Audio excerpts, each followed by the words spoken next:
कहानी है रामपुर गांव की, जहां के मर्द महिलाओं को हमेशा नीचा दिखाने की कोशिश में रहते। अरे अभी तक खाना नहीं आया, क्या मुझे एक और शादी करने की जरूरत है? नहीं जी नहीं, ऐसा मत करना, वरना मैं कहाँ जाऊंगी। खाना लेकर मैं अभी आई जी। गांव की पंचायत में भी फैसले हमेशा औरतों के खिलाफ ही रहते। मैं जो फैसला सुनाता हूँ वो भगवान की आज्ञा होती है। इस लड़के ने अपने मन से शादी करके अच्छा नहीं किया। लड़के को घर भेज दो और इसकी शादी इसकी जाति की किसी लड़के से करवा दो, लेकिन ये लड़के, इसे तो गांव के बाहर निकाल दो। नहीं नहीं जमींदार साहब, ये क्या बोल रहे हैं? ऐसा नहीं हो सकता। मेरी बेटी मासूम है, इसे अच्छे बुरे की समझ नहीं है। अरे कहाँ जाएगी ये बेचारी? कहाँ जाएगी? इतनी चिंता है तो पूरे परिवार का गांव निकाला कर देते हैं। बेचारे पूरे बसे बसाए परिवार को गांव छोड़ना पड़ता है। चाहे जो हो, अगर बेटियों को कंट्रोल नहीं कर सकते तो गांव में रहने का कोई मतलब नहीं है। यहाँ औरतों को दब कर रहना होगा। कोई भी अपने हिसाब से कुछ नहीं कर सकता, सब ईश्वर की मर्जी से ही होगा। तभी गांव का एक आदमी दौड़ा दौड़ा आता है। सरपंच साहब, जमींदार साहब, वो कालिया है ना, उसकी बेटी पढ़ने के लिए शहर जा रही है। अच्छा, ये कब हो गया? और कालिया की हिम्मत कैसे हो गई ऐसा करने की? लेकर आओ उसे और उसकी बेटी को। बस फिर क्या था, हाजिर हो जाते हैं कालिया और उसकी बेटी सरपंच के सामने। और कालिया, ये क्या सुनने में आ रहा है? बेटी को इंजीनियर बना रहा है तू? और ये बता, गांव में तो स्कूल नहीं है, फिर कहां से इतनी क्लास पास कर गई तेरी बेटी? राधा, जो कि कालिया की बेटी है, उसे लगता है कि सरपंच उसकी तारीफ कर रहे हैं। सरपंच जी, मैंने ऑनलाइन पढ़ाई की है, डिस्टेंस लर्निंग से।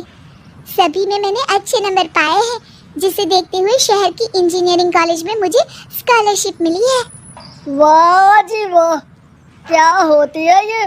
पहले तो ये बताओ, फिर आगे की बात करते हैं। पूरा गांव राधा की बात सुन रहा था और राधा बोलती जा रही थी।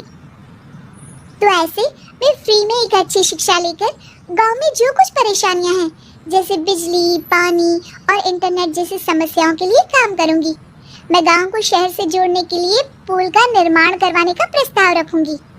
मुझे पूरी उम्मीद है कि जल्द ही हमारा गांव भी तरक्की की राह पर चल पड़ेगा। राधा की बात सुनकर सारे गांव वाले ताली बजाने लगते हैं। सरपंच को समझ नहीं आता कि वो क्या करे। चुप रह नादान लड़की, गांव के खिलाफ जाने के लिए तुझे गांव से बेदखल कर दिया जाएगा, वो भी पूरे परिवार के साथ। और हाँ, अगर ठीक से गांव में रहना चाहती है तो ये पढ़ाई लिखाई छोड़ दे। हम तेरे लिए गांव का कोई होनहार लड़का देखेंगे। तभी गांव का एक आदमी बोल पड़ता है। अरे नहीं नहीं सरपंच जी, राधा बिटिया जो बता रही है, अगर वैसा हो जाए तो हम लोगों को पैसा कमाने के लिए बाहर नहीं जाना पड़ेगा। हाँ जी, और ना ही कोसों दूर पानी के लिए भटकना पड़ेगा। हमारे बच्चे भी अच्छी पढ़ाई कर सकेंगे और आगे बढ़ेंगे, ना कि हमारी तरह खेती करते बैठेंगे।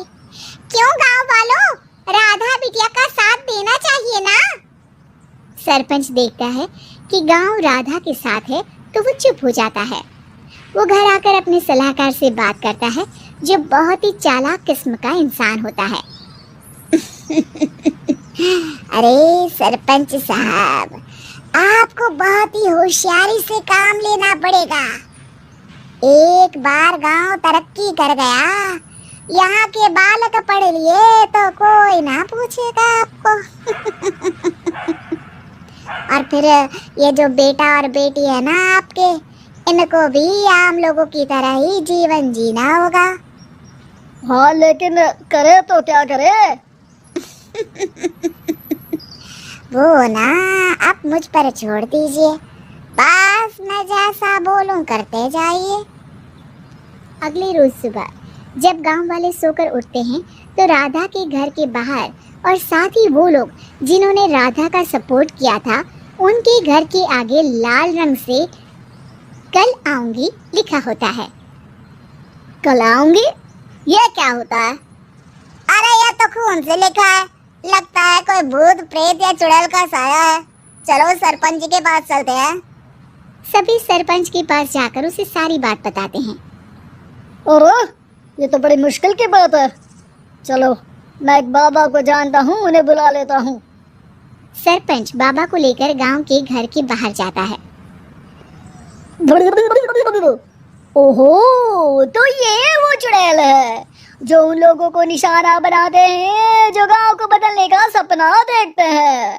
वो गांव को ऐसे ही संपन्न देखना चाहती है। वो नहीं चाहती कि कोई बाहरी यहाँ का कायाकल्प करे।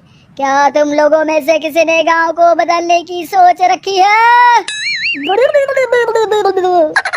तभी राधा की माँ रोते रोते आती है। मेरी राधा घर से गायब हो गई है। अरे कोई तो बचाओ, मेरी बच्ची कहाँ गई?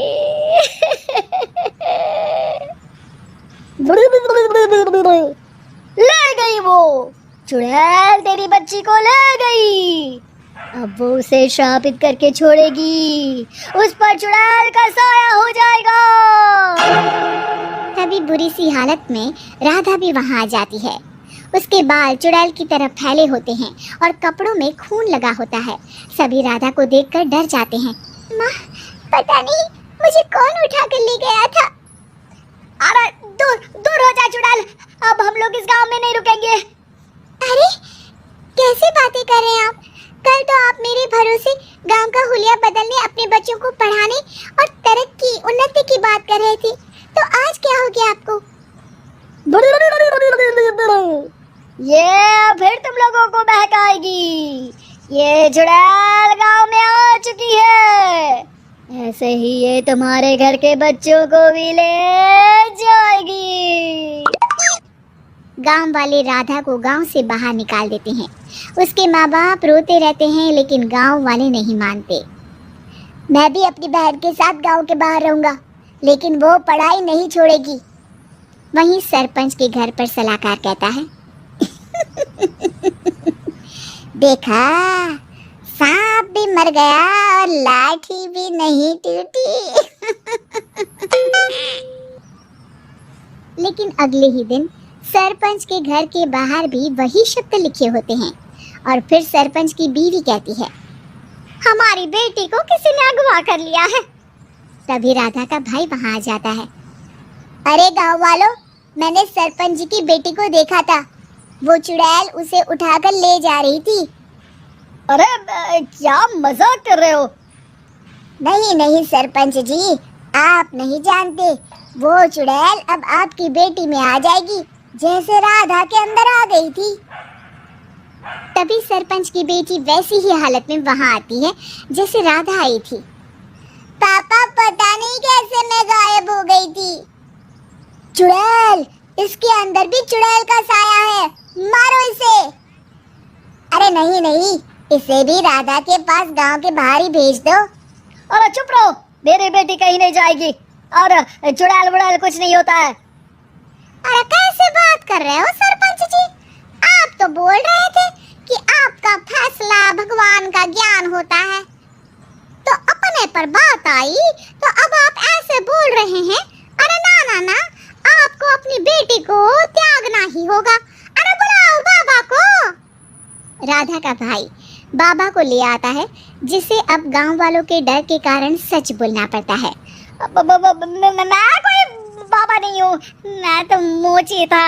ये सलाहकार महोदय ने मुझे कहा था एक्टिंग करने को, वो मुझे पैसे देने वाले हैं। अब मुझे माफ कर दो। गलती हो गई, मुझे माफ कर दो। तभी वहां राधा आ जाती है। देखा सरपंच जी, जब गांव के बच्चे साक्षर होंगे तो आप जैसे लोगों की चालाकी नहीं चलेगी।